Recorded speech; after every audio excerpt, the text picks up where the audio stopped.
I have received more hateful comments and messages and death threats in the last 5 days than I have in the last 5 years. And so I wanted to take a moment to come on here and to address a few things. Many of those comments surround the fact that I work for RT. And of course, the latest new trend is to call for banning RT in countries like the United States and across Europe. Now, I can only speak for myself, of course, but I think it's important to note that one of the main reasons why I work for RT is because it gives me the opportunity to cover stories that the mainstream media will not cover and does not want to talk about. And I don't take that lightly. If you followed me for any amount of time, you know how passionate I am about a number of the stories that I've had the chance to cover at RT. And I know that a lot of you have taken to social media in recent days and you posted about how you stand with Ukraine, you condemned Russia. But my question to you is, why are you doing that? Are you doing that because that's what everyone else on social media is doing? Are you doing that because when you turn on any sort of mainstream media coverage,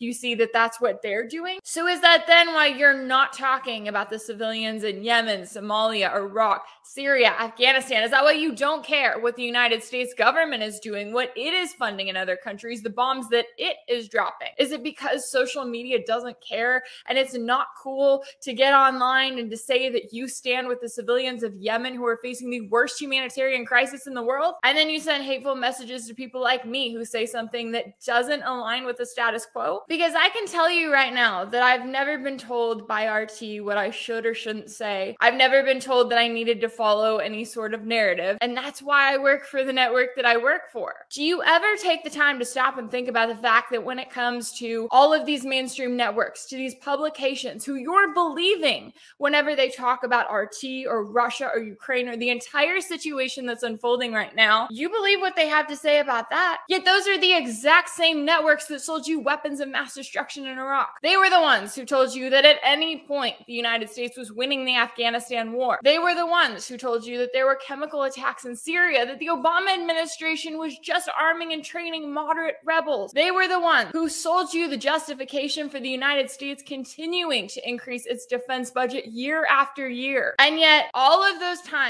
when they were wrong and they either didn't issue retractions or they just kind of put out little statements to justify what they were saying, to justify those anonymous US intelligence officials they continue to quote, did you just shrug it off then? Did you just say, oh, we'll move on to the next story, but RT is the real problem here? Oh, maybe the mainstream media didn't get this major story or that major story right. Maybe the stories they posted led to the loss of life for thousands of innocent people. But that's okay, because at least they're here to criticize RT. At least they're here to call for banning a network that says something contrary to the mainstream narrative here in the United States, because that's really going to fix the problem.